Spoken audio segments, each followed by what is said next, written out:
क्या Pakistani big boss तमाशा copy है या इसमें कुछ डिफरेंट है? क्या इसमें भी बदतमीजी को प्रमोट किया जाता है? कौन कैसा खेल रहा है, कौन कितना मासूम है, सब कुछ मिलेगा आज की इस वीडियो में, तो इस वीडियो को एंड तक जरूर देखना। बिस्मिल्लाहिर्रहमानिर्रहीम, अस्सलाम वालेकुम। इजी रिव्यूज के साथ मैं हूँ इरम ज़हीर।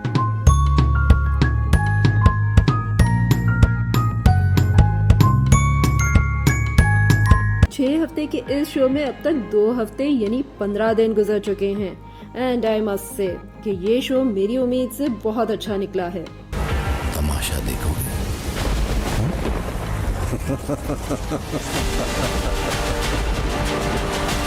जब मैं इस शो का ट्रेलर देख रही थी तब ये नहीं पता था कि इस शो के लिए मेरा इंटरेस्ट इतना बढ़ जाएगा कि मैं आज इस पर वीडियो बनाऊंगी। पाकिस्तान में गेम शोज ना होने के बराबर हैं, लेकिन ARY को इस बात का क्रेडिट जाता है कि वो गेम शोज बनाने और लाने की हमेशा कोशिश करता रहता है। जैसे मैड वेंचर्स, देसी कुड़ियां जैसे अंडररेटेड लेकिन इंटरेस्टिंग शोज शामिल हैं, जिस पर मैं ऑलरेडी एक वीडियो बना चुकी हूँ, जिसका लिंक डिस्क्रिप्शन और आई बटन में आपको मिल जाएगा। बात करें तमाशा की, तो ये बिग ब्रदर और बिग बॉस की अडेप्टेशन है।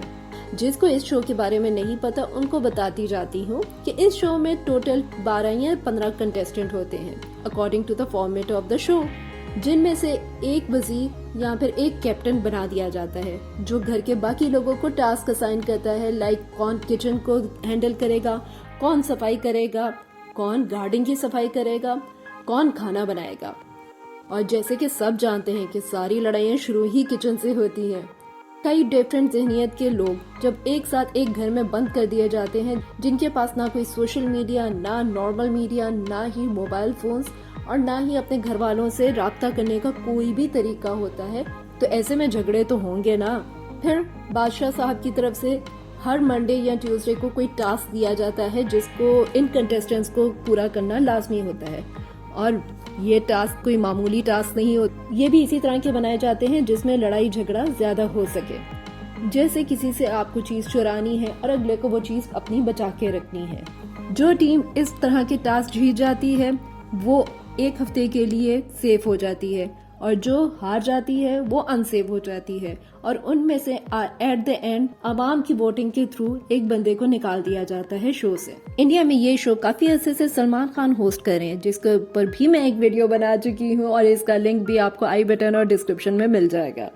इन शोज में कुछ रूल्स भी होते हैं, जैसे आपको हर वक्त माइक पहनना होता है, रात को एक मुकर्ररा वक्त पे सो जाना है और सुबह एक वक्त पे उठ जाना है। कोई रिलीजियस टॉक, पॉलिटिकल टॉक आप शो में नहीं कर सकते हैं, किसी कोई के सेंटिमेंट्स को हर्ट नहीं कर सकते हैं। वैसे ये सब कहने की बात है, क्योंकि अगर सेंटिमेंट हर्ट नहीं करेंगे तो आप टीवी पे कैसे दिखोगे? आप दिखोगे नहीं तो लोग आपको वोट कैसे करेंगे, और वोट नहीं करेंगे तो फिर तो निकल जाएंगे ना, क्योंकि वो क्या कहते हैं, जो दिखता है वही बिकता है ना। पाकिस्तानी तमाशा भी इसी फॉर्मेट पे बनाया गया है, इसमें ज्यादा डिफरेंस नहीं है, सिवाय इसके कि बिग बॉस में लड़के और लड़कियों के कमरे एक हुआ करते थे, लेकिन इसमें उन्होंने पाकिस्तानी ऑडियंस को मद्देनजर रखते हुए लड़कियों के और लड़कों के कमरे अलग अलग रखे हैं। इस शो के कंटेस्टेंट्स में शामिल हैं आमना मलिक, उमर आलम, मायरा खान, हुमैरा असगर, मरिया सफदर, सैयदा इम्तियाज, साइम अली, रऊफ लाला, फायजा खान, नुमान जवेद, निगा और सहर बेग, जिनमें से अब तक फायजा और निगान एलिमिनेट हो चुके हैं।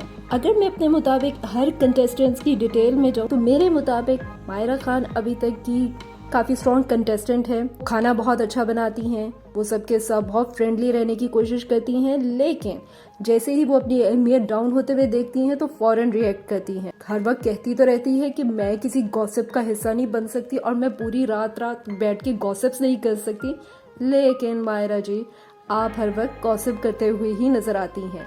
बिग बॉस शोज का एक असूल था कि जिसने किचन पे हुक्मरानी कर ली, समझो उसने शो पे हुक्मरानी कर ली, क्योंकि जो किचन में दिखाई देता है वही अमूमन ज्यादातर टीवी पे भी दिखाई देता है।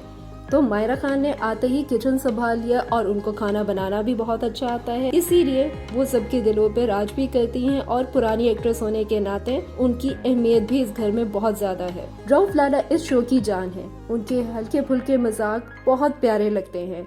वो खुद भी इतने प्यारे हैं कि उनके ये चुटकुले शो को और भी मजेदार और इंटरेस्टिंग बनाते हैं। उनकी फैन फॉलोइंग भी बहुत ज्यादा है, जिसकी वजह से लोग उनको सेव ही नहीं करते हैं।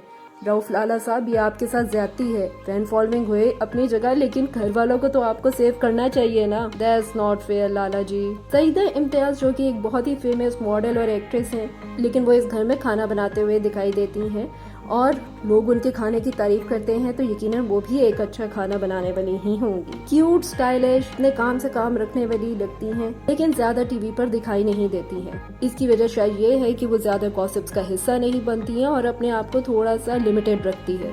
सबके फेवरेट और इस शो की सबसे बड़ी जान उमर आलम, जो कि अपने मजाकिया अंदाज की वजह से फेमस भी हैं और इस वजह से उनको बहुत परेशानी का सामना भी उठाना पड़ता है। लेकिन उमर आलम और आदि की दोस्ती यकीनन लाजवाब है। उन्होंने बिग बॉस देखा हुआ है, उनको आदि और उमर की दोस्ती देखकर मनवीर गुर्जर और मन्नू पंजाबी की दोस्ती तो यकीनन याद आती होगी।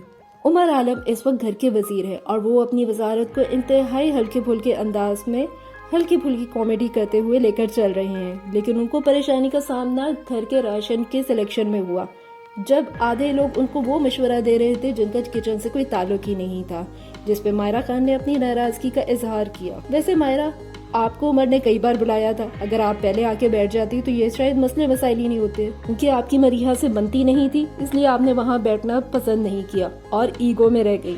फिर बाद में आके उमर पे ये चलाना कि तुमने तो मुझसे पूछा नहीं, हालांकि उमर ने आपको कई बार बुलाया था, आप फिर भी नहीं आई। इस वजह से राशन की सिलेक्शन में थोड़ा सा मुश्किल जरूर हुआ, लेकिन एट द एंड हो गया सब कुछ। फायजा के ऊपर बात करने के लिए ज्यादा कुछ है नहीं, क्योंकि वो हर वक्त रोती रहती थी और वो एक डिप्रेशन का शिकार हो गई थी जाने से पहले कि मैं तो निकल ही जाना है। तो भाई, जब आप डिप्रेशन का शिकार हो ही गए हो तो एटलीस्ट उस टाइम तो कुछ शो कर दो ऑडियंस को, ताकि वो आपको याद तो रख सके।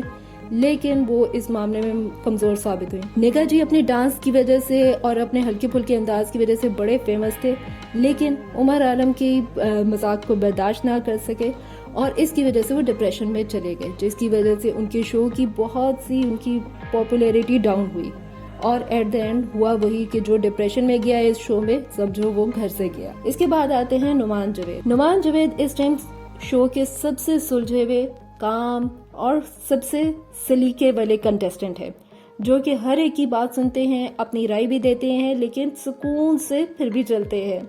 इनकी दोस्ती मायरा के साथ ज्यादा है, लेकिन अपनी काम पर्सनैलिटी के बावजूद भी वो एंटरटेन करने से पीछे नहीं हटते। हुमैरा असगर एक मॉडल और एक्ट्रेस है जिनके ऊपर बात करने के लिए कुछ खास है नहीं, लेकिन अपनी स्ट्रॉन्ग आवाज की वजह से ये काफी फेमस रहती हैं घर में, और सारे घर वालों ने इनको इरिटेटिंग पर्सनैलिटी का खिताब भी दिया है, जिसकी वजह मुझे समझ नहीं आई। अगर आपको इस बात की वजह पता है तो प्लीज मुझे कमेंट सेक्शन में लिख के जरूर बताइएगा। साहिम अली के कैरेक्टर को देख के समझ नहीं आता है कि वो किस थाली के बैंगन है। कभी उनकी दोस्ती मायरा के साथ ज्यादा हो जाती है तो कभी आमना के साथ। आमना को वो पसंद करते हैं तो इसलिए कहते हैं कि मैं तो खुले आम का है कि मैं आमना को पसंद करता हूँ, और आमना जैसे तो मासूम इस दुनिया में कोई है ही नहीं, उसको तो मरीहा लेकर चल रही है, वरना वो तो बहुत अच्छी इंसान है। साहिम, इतनी गलतफहमी आपको कैसे होती है, हमें भी बता दें। आखिर आमना कोई दूध पीती छोटी बच्ची तो है नहीं जिसको मरीहा ने हाथ पकड़ा और उसके साथ वो चलना शुरू हो गई। कोई उसकी अपनी अकल नहीं है क्या? छोटी बच्ची हो क्या? खैर, साहिम अभी ये समझने की कोशिश कर रहे हैं कि वो किस जगह पे ज्यादा फिट बैठते हैं। कभी उसको उमर से प्रॉब्लम होता है, कभी उसको आमना से होता है, लेकिन आमना तो खैर बहुत मासूम है ना, उसको तो मरीहा सारा गाइड कर रही है, जो उनकी पर्सनैलिटी को थोड़ा सा वीक करते हैं। सहर बेग एक फिटनेस ट्रेनर है, इसीलिए टास्क वो बहुत अच्छे परफॉर्म करती हैं। उनके लिए भी मेरे पास कहने को कुछ ज्यादा नहीं है। इसके अलावा मायरा के साथ एक और बहुत ही स्ट्रॉन्ग कंटेस्टेंट है मरीहा सफ्दर, जो कि बाहर से आई हैं लेकिन बहुत स्ट्रॉन्ग और बहुत इरिटेटिंग भी हैं, क्योंकि वो बदतमीजी करने का कोई भी मौका नहीं छोड़ती। कहती है मैं ज्यादा रोती नहीं हूँ, जो दिल में होता है मुंह पे फट कह देती हूँ। ये कैरेक्टर इस टाइप के शोज के लिए बहुत परफेक्ट है, लेकिन उनका कैरेक्टर कुछ अच्छा सामने नहीं आ रहा, क्योंकि वो इंतहाई बदतमीज और रूड किस्म की शो हो रही है। आपका इन सब कंटेस्टेंट्स के बारे में क्या ख्याल है, मुझे कमेंट सेक्शन में लिख के जरूर बताइएगा। अभी तक ये शो बहुत इंटरेस्टिंग चल रहा है। अगर किसी ने ये शो अब तक नहीं देखा तो उनको ये कहूंगी कि देखना शुरू कर दें। 1-2 एपिसोड शायद आपको बोरिंग लगे, लेकिन जब आप देखना शुरू करते हो तो आपको अच्छा लगता है। और पाकिस्तानी कंटेंट को प्रेफर जरूर कीजिए। ताकि हमारे और भी इस तरह के शोज बनते रहें और हमें कुछ डिफरेंट एंटरटेनमेंट देखने का मौका मिले। आपका फेवरेट कंटेस्टेंट कौन है मुझे जरूर बताइएगा। मैं मिलूंगी आपसे अगली वीडियो में, तब तक अपना बहुत ख्याल रखिएगा। अल्लाह हाफिज।